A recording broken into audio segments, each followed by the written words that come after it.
d block elements, atomic and ionic radii. Today we will discuss about enthalpy of atomization, ionization enthalpy. These two characteristic properties are very, very important regarding the paper point of view. So we will discuss these two properties today. So let us start. The very first of all, metallic character and enthalpies of atomization. Enthalpies of atomization and metallic character. So actually, beta group, जो d block elements है, they are all metals. और जितने भी transition elements हैं आपके, they are all metals हैं. They exhibit all the characteristic properties of metals, and like high density, hardness, high melting boiling points, high tensile strength, ductility, malleability, thermal and electrical conductivities, and luster. So all these properties related to metallic character, which supports the metallic character, are shown by these elements, and hence the transition elements are metals.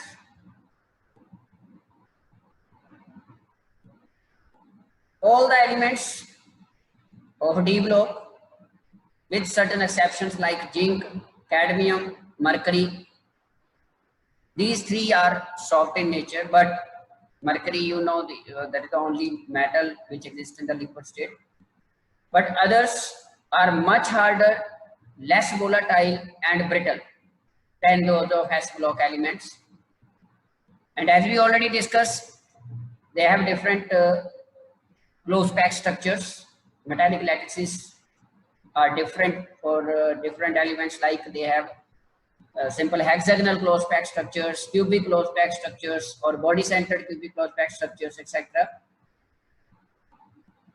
And the lattice structures of these transition elements, as we already discussed, most of all in the previous lecture we have already covered this one, that is structure of transition element. We have already discussed about this. You can see here in this table that that the elements present in the D block show different types of crystal structures like HCP, BCC, CCP, etc., etc. Okay, these all support the metallic character of the transition elements. So metallic character of transition element, अगर आपको मान लीजिए question आता है कि why transition elements act as metals, तो उसके पीछे का जो बेसिक कॉज है वो है relatively low ionization enthalpies and number of back-end orbitals in the outermost shell. Low ionization enthalpies होती हैं, ठीक है, जिसकी वजह से ये मेटालिक करैक्टर शो करती है, इलेक्ट्रोपॉजिटिव नेचर शो होती है. Secondly, back and D orbitals present रहते हैं वहां पे. बैक एंड ऑर्बिटल्स वेदर तो ये डी हैं या एफ हैं, जो भी हैं, वहां पे प्रेजेंट रहते हैं आउटरमोस्ट शेल में, ठीक है जी, जिसकी वजह से ये बेसिकली मेटालिक करैक्टर रिप्रेजेंट करते हैं. हार्ड होती है, जैसे कि हमने डिस्कस किया अभी कि हार्डनेस ऑफ जो मेटल होती है, that is transition metals are generally hard होती है एक्सेप्ट जिंक, मर्करी, कैडमियम वगैरह को छोड़कर. ये जो हार्डनेस ऑफ दीज मेटल्स है, ये एक्चुअली प्रीवियस टॉपिक जो हम लोगों ने यस्टरडे किया था, दैट इज मेटालिक बॉन्ड्स, उसी से रिलेटेड टॉपिक है ये भी. जो hardness of these metals, transition metals, suggest the presence of strong bonding due to overlap of unpaired electrons between different metal atoms.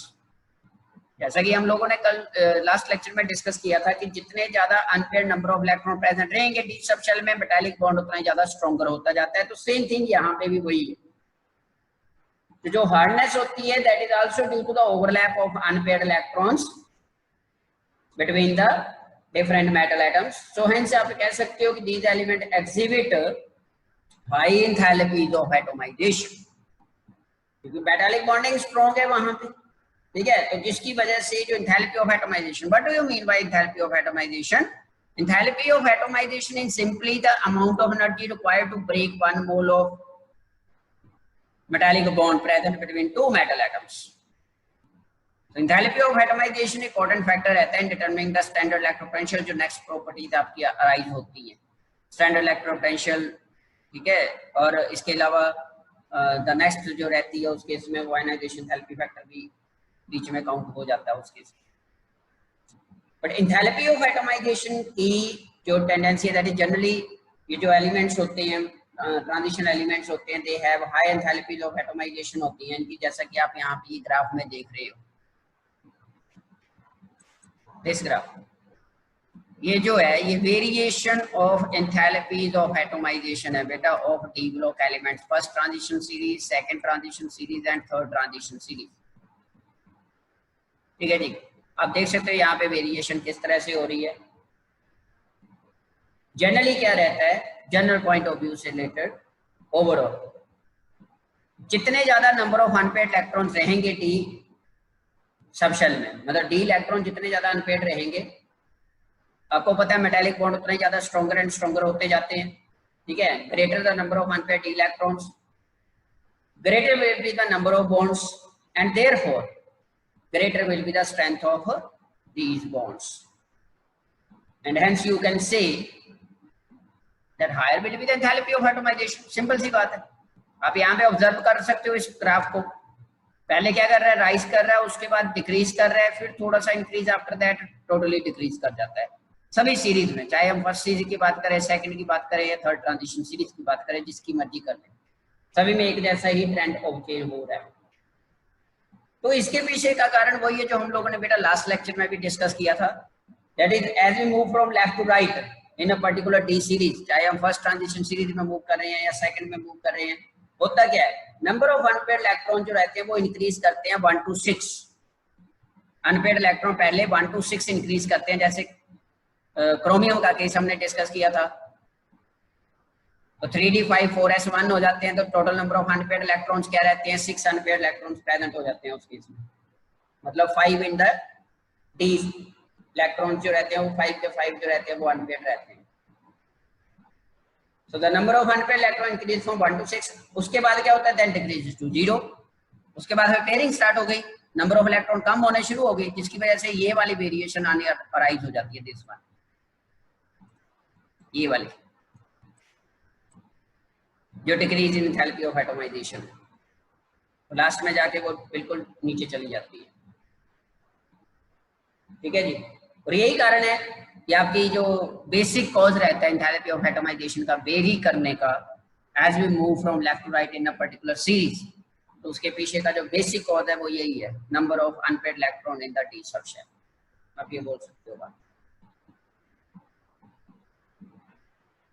Okay, क्योंकि सिंपल सी बात है, जितनी ज्यादा मेटल मेटल बॉन्डिंग होगी कंपाउंड्स में, ठीक है, उस केस में एंथैल्पी ऑफ एटमाइजेशन उतनी ही ज्यादा रहेगी, हाई रहेगी. और मेटल मेटल बॉन्डिंग किसके ऊपर डिपेंड कर रही है, अनपेड नंबर ऑफ इलेक्ट्रॉन्स के ऊपर. तो higher the number of unpaired electrons, stronger will be the metallic bonds and higher will be the enthalpy of atomization. ये रहता है. यहां से क्वेश्चन भी बनता है, why mercury exist in the liquid state. उसके केस में सिंपल सी बात है, अनपेड इलेक्ट्रॉन्स है ही नहीं है वहां पे, D10 कॉन्फ़िगरेशन है, 4s2 3d10 कॉन्फ़िगरेशन होती है, मेटालिक बॉन्ड बहुत ज्यादा वीक हो जाते हैं उस केस में. ठीक है, और जब हम टॉप टू बॉटम मूव करते हैं तो वहां पे वेरिएशंस भी आती हैं, जिसकी वजह से ओवरऑल जो इफेक्ट पड़ता है मरकरी के ऊपर, it gets liquified under room temperature conditions में, वो लिक्विड स्टेट में एग्जिस्ट करना स्टार्ट कर देती है. बाकी जनरल ट्रेंड जो हम लोगों ने की है, ये ग्रुप में वेरिएशन जिस तरह से होती है वही चीज है. So this is about enthalpies of atomization of transition elements. यहां से 1 मार्क में क्वेश्चन बन सकते हैं आपको. ठीक है जी, इस तरह से आप इसको डिफाइन करोगे. नेक्स्ट आपके साथ पास आता है ionization enthalpy. This is also one of the most important factor, ionization enthalpy. अब जो आपको अपने प्रीवियस टॉपिक किया वहां से ये वाला क्वेश्चन राइज होते हैं जो आप देख सकते हो अपनी बुक के ऊपर. These are why do transition elements exhibit higher enthalpies of atomization? CBSE board में एग्जाम्स में क्वेश्चन आया हुआ है 2-3 बार. तो रीजन आप पढ़ सकते हो due to large number of unpaired electrons in their atoms. They have stronger interatomic interactions, have stronger bonding. कौन सी बॉन्डिंग? मेटालिक बॉन्ड जिसको हम बोलते हैं between atoms, resulting in higher enthalpies of atomization. Simple सी बात है. Second in the series, answered question is scandium to zinc. The enthalpy of atomization of zinc is lowest. Why? तो उसके पीछे भी यही कारण है. सेम, क्योंकि जिंक के केस में आपको पता है pseudo noble gas core configuration बन जाती है 3d10 4s2. No unpaired electron is there, so metallic bond weaker बनता है, वहां पे वीकर बॉन्डिंग रहती है जिसकी वजह से उसकी एंथैल्पी ऑफ एटमाइजेशन जो रहती है वो लोएस्ट रहती है. इस तरह से आप इसको एक्सप्लेन करो. ठीक है जी. आयनाइजेशन एंथैल्पी जो नेक्स्ट फैक्टर है आपके पास. आयनाइजेशन एंथैल्पी होती क्या है? सिंपली सबसे पहले तो कोई डिस्कस करो. तो enthalpy of atomization, enthalpy of ionization भी इसको बोलते हैं, या आयनाइजेशन एनर्जी भी बोल देते हैं, या आयनाइजेशन पोटेंशियल भी बोल देते हैं, इसको कुछ भी बोल सकते हैं. Simply amount of energy required होती है, amount of energy required to remove the most loosely bounded electron from the outermost shell of an isolated gaseous atom is known as ionization enthalpy. अगर सिंपल से words में हमने define करना तो आप ये कह सकते हो कि it is the amount of energy required to remove the valence electrons from an isolated gaseous atom.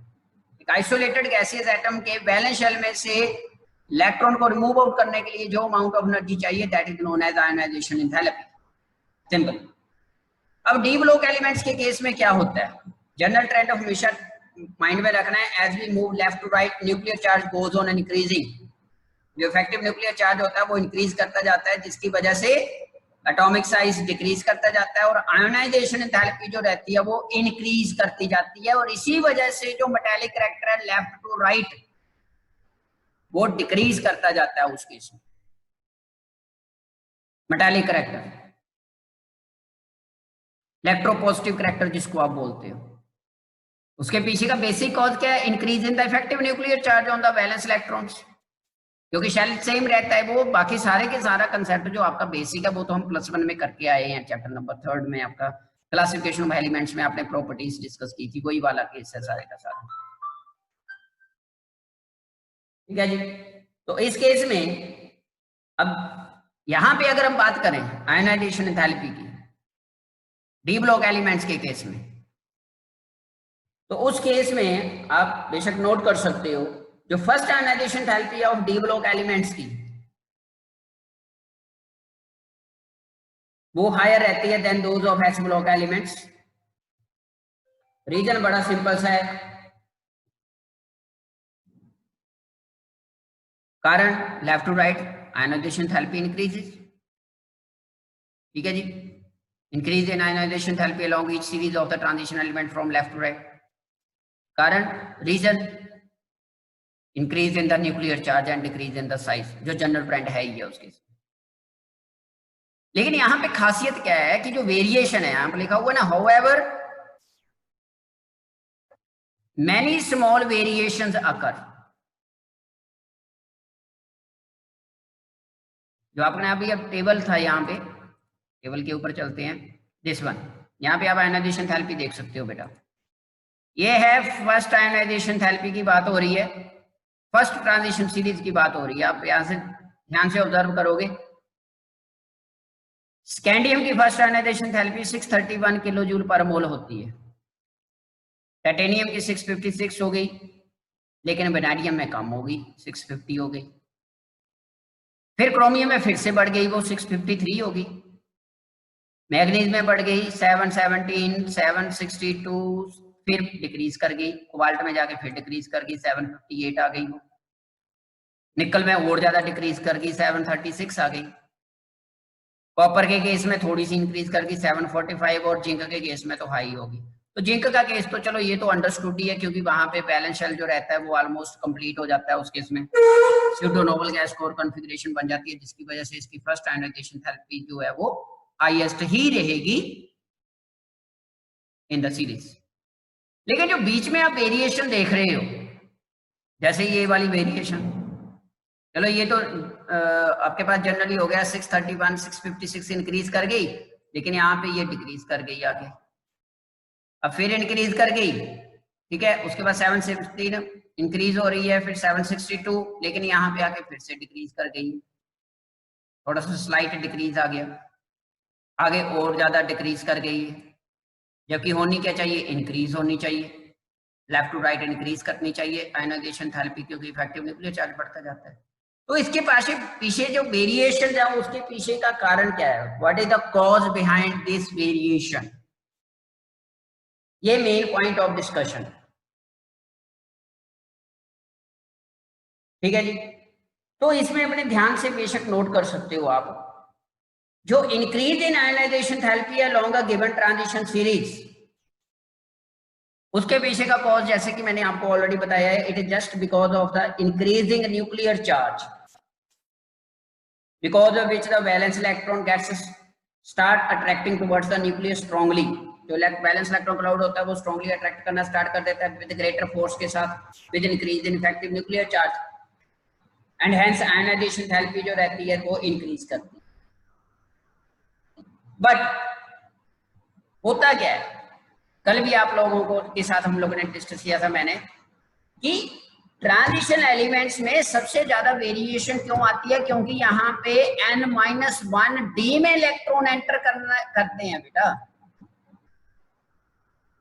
ये जो कॉन्फ़िगरेशन है ना, ये सबसे ज्यादा इफेक्टिव रहती है इस केस में, n-1d10 कॉन्फ़िगरेशन, डी और सब शेल जो वो पार्टिसिपेट करता है, डी सब शेल की फिलिंग टेक्स प्लेस होती है इस केस में, और उसकी वजह से लास्ट लेक्चर में भी हम लोगों ने डिस्कस किया था कि स्टार्टिंग में क्या होता है, जैसे जैसे डी इलेक्ट्रॉन्स इंक्रीज करते हैं, जैसे जैसे नंबर ऑफ डी इलेक्ट्रॉन्स जो हैं वो इंक्रीज करते जाते हैं, स्क्रीनिंग इफेक्ट बढ़ता जाता है। लास्ट लेक्चर में हम लोगों ने डिस्कस किया था, with increase in the number of D electrons the screening effect also goes on increasing. वैसे तो D and F four shielding effect produce करते हैं, लेकिन हम बात कर रहे हैं एक पर्टिकुलर सीरीज के केस में, एक पर्टिकुलर ग्रुप ऑफ एलिमेंट्स के केस में, तो वहां पे तो इनका आपस में रिलेशनशिप डिस्कस करेंगे ना हम, वहां पे तो ओवरऑल थोड़ा नहीं डिस्कस करेंगे। तो पहले केस में तो जो इंक्रीज कर रही है 631 टू 656, वो तो सिंपल है, क्योंकि डी कॉन्फ़िगरेशन कम है, वहां पे स्क्रीनिंग इफेक्ट प्रोड्यूस नहीं हो रहा है, effective nuclear charge fully act कर रहे हैं, तो स्कैंडियम टू प्लूटोनियम तो इंक्रीज कर रहा है, वो डेफिनेटली इंक्रीज करेगा वहां पे, लेकिन उसके बाद डिक्रीज कर गया, ठीक है। तो सिंपल सी बात है, with increase in the electron in the n-1d subshell, the outer electron जो रहते हैं n-1d सबशेल, डी जो रहता है आपके पास n-1 d110 and ns2 1 to 2 रहती है, ये जनरल इलेक्ट्रॉनिक कॉन्फ़िगरेशन माइंड में रखनी है। तो यहाँ पे क्या होता है, जो n-1d सब शेल है, ये वाला सब शेल जो है, ये ns इलेक्ट्रॉन्स जो होते हैं आपके पास, outer electrons in ns sub shell, they get shielded more and more, they get shielded more and more, कब, as number of electrons in the n-1d subshell goes on increasing, जैसे जैसे n-1d में number of electron बढ़ते जाते हैं, यहाँ पे एक शील्डिंग इफेक्ट जो है वो मोर एंड मोर होता जाता है s इलेक्ट्रॉन्स के लिए, क्योंकि इलेक्ट्रॉन रिमूवल कहां से होनी है बेटा, 4s सब शेल से रिमूवल होनी है, बैलेंस शेल 4s है, जब s के रिमूव होंगे तब d में आएगी बाद में वापस।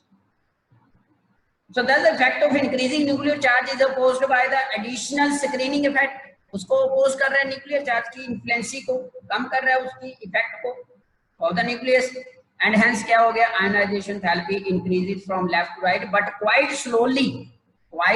Slowly among d block elements. जो वेरिएशन है वो बहुत ज्यादा कम होती है, ज्यादा नहीं आ रही है, समझ रहे हो। इस तरह से हम इसको डिफाइन करेंगे। जो इरेगुलर ट्रेंड है फर्स्ट आयनाइजेशन एंथैल्पी का, दैट इज सिंपली, क्यों, क्योंकि because due to the fact the removal of one electron alters the relative energy of 4s and 3d orbital. जैसे ही आप एक इलेक्ट्रॉन रिमूव करते हो एनर्जी डिस्टर्ब हो जाती है, n-1d एंड ns की एनर्जी जो है वो आपकी डिस्टर्ब हो जाती है। उस केस में रिलेटिव एनर्जीज अल्टर कर जाती हैं, और जैसे एनर्जी चेंज हुई तो अकॉर्डिंगली क्या हो जाएगा, reorganization of energy takes place कर जाएगा, ठीक है, with ionization and hence with some gains in exchange energy जो हो रही है वहां पे कुछ चेंजेस आएंगी as the number of electron increases in the n-1d configuration and from the transfer of s electrons into d orbitals. क्योंकि exceptional electronic configuration arise होनी स्टार्ट हो जाती है, उसकी वजह से जैसे ही एक इलेक्ट्रॉन लीज करता है या जैसे ही हम लोग ये फिनोमेना टेक्स प्लेस करवाते हैं, सो हेंस आप कह सकते हो there is expected general increasing, there is expected general increasing, लिखा हुआ है ना, there is reorganization of energy accompanying ionization with some gains in exchange energy as the number of electron increases from the transfer of s electrons into d orbitals. So there is generally expected increasing trend in the values as the effective nuclear charge increases, ठीक है। However, लेकिन value of chromium is lower because of the absence of any change in the d configuration. Chromium के case में D configuration already हमने change की हुई थी, n-1d 5 ns1 रहती है, तो वहां पे तो ऑलरेडी हुआ पड़ा है चेंज।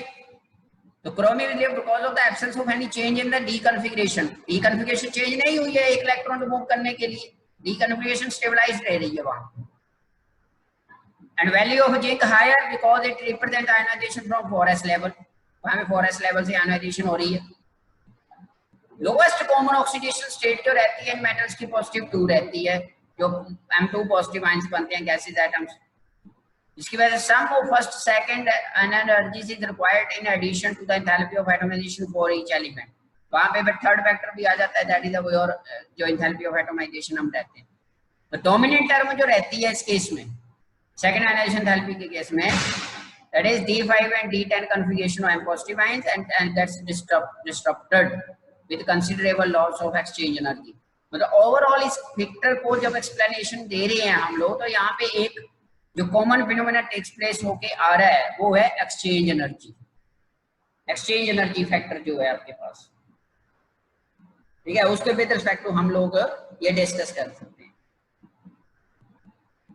जब आप टेबल को ऑब्जर्व करोगे, अब एनसीईआरटी में टेबल वगैरह गिवन नहीं है, जब हम आयनाइजेशन एंथैल्पी का टेबल भी देखते हैं तो वो टेबल कुछ इस तरह से होता है, मैं रफली ड्रॉ कर रहा हूं यहाँ पे, इसको आप ऑब्जर्व कर सकते हो। दिस साइड एटॉमिक नंबर,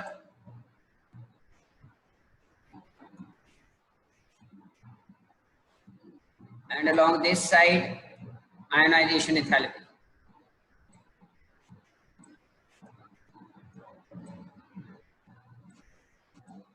ये रहता है। तो अगर हम बात करें फर्स्ट ट्रांजिशन सीरीज की, तो सबसे पहले वही आती है आपके पास,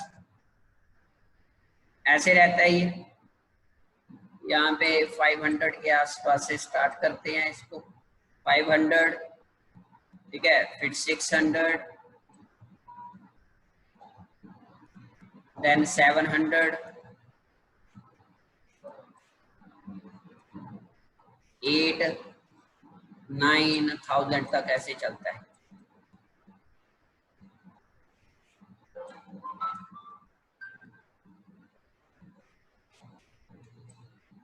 ये इस तरह से चलता है सारा।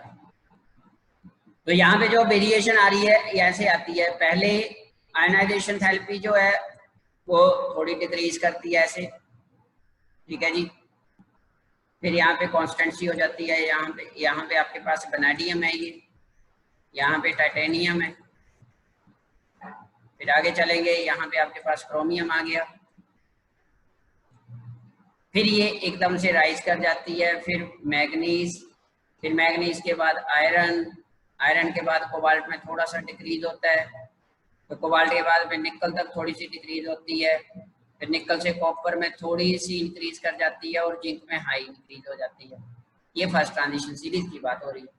सेकंड में ऑलमोस्ट, ऑलमोस्ट मतलब यही यहाँ के आसपास 700 के आसपास से स्टार्ट होता है ये, यहीं से, तो ये ऑलमोस्ट ऐसे ऐसे मतलब रोडियम तक ऑलमोस्ट कांस्टेंट ही चलती है, रोडियम तक। उसके बाद फिर इंक्रीज करती है, शार्प इंक्रीज करता है, फिर शार्प डिक्रीज करता है, फिर इंक्रीज करता है कैडमियम तक।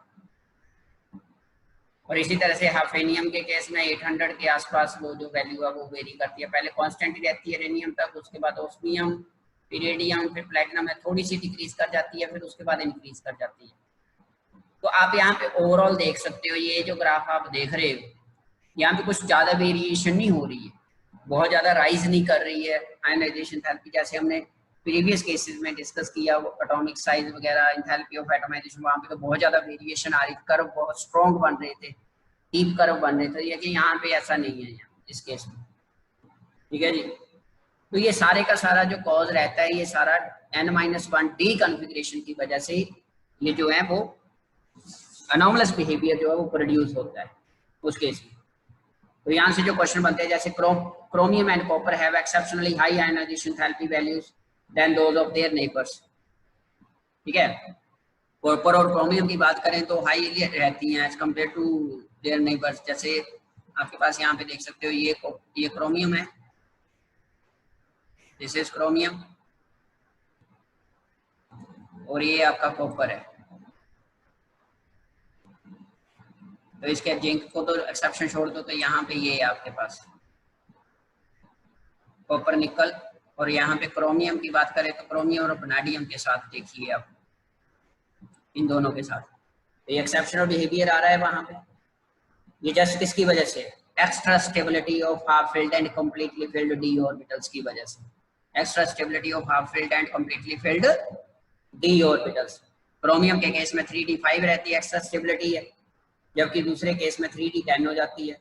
और जब एक इलेक्ट्रॉन लॉस करते हैं, after the loss of first electron, chromium and copper को स्टेबल इलेक्ट्रॉनिक कॉन्फ़िगरेशन, एक 3d5 फुली स्टेबल और एक 3d10 आ जाता है एक इलेक्ट्रॉन लूज करने के बाद।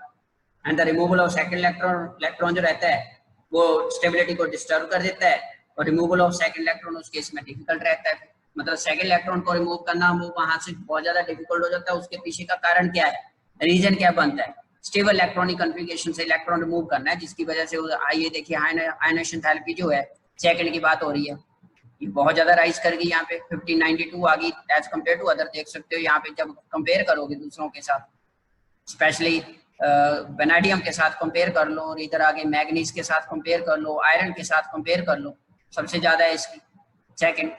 इसी तरह से कॉपर के केस में भी देख लो, इवन वो जिंक से भी बढ़ जाती है। फिर यहाँ पे ये देखो सेकंड आयनाइजेशन थेरेपी, निकल से तो ज्यादा ही है। तो इसके पीछे का बेसिक कॉज क्या है, stability of n-1 D configuration stable रहता है।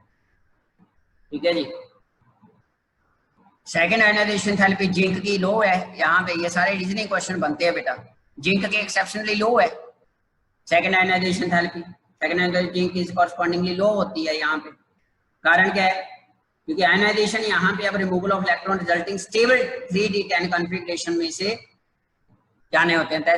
3d10 है ना आपके पास, जिंक की 3d10 4s1 4s2 होती है, तो एक इलेक्ट्रॉन तो रिमूव करके अब ये s इलेक्ट्रॉनिक कॉन्फ़िगरेशन तो अनस्टेबल हो गई, तो s1 आ जाएगा, s1 से जाएगा, लेकिन पास में 3d10 आ गई ना, ये स्टेबल इलेक्ट्रॉनिक कॉन्फ़िगरेशन आ गई, मतलब second electron remove unstable electronic configuration से हो रहा है, तो अनस्टेबल है, तो उसकी वजह से वो कम होगी। लेकिन थर्ड की बात करें तो बहुत ज्यादा राइज कर गई, थर्ड सबसे ज्यादा है, थर्ड है। कारण क्या है, क्योंकि 3d10 कॉन्फ़िगरेशन है, थर्ड इलेक्ट्रॉन d10 कॉन्फ़िगरेशन से मूव आउट होना है। तो इस तरह से हम लोग इसको एक्सप्लेन करेंगे। ठीक है जी, इस तरह से आप लोग इसको ionization therapy and enthalpy of atomization दोनों कॉन्सेप्ट्स को इस तरह से आप लोग डिफाइन करोगे बेटा। So this is all about today's topic.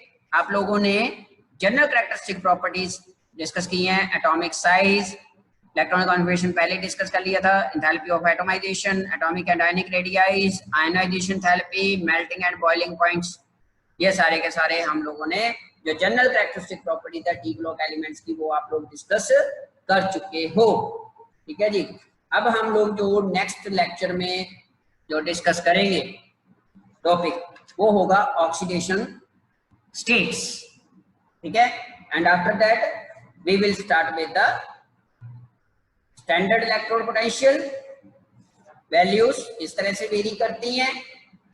ठीक है। And their variation, that is the variation of oxidation states and standard electrode potential values. ठीक है। ये कुछ प्रॉपर्टीज हम लोग नेक्स्ट लेक्चर में डिस्कस करेंगे। टिल देन आप लोगों ने ये प्रीवियस लेक्चर जो दोनों में इनको अच्छी तरह से थॉरोली रीड आउट कर लेना है बेटा।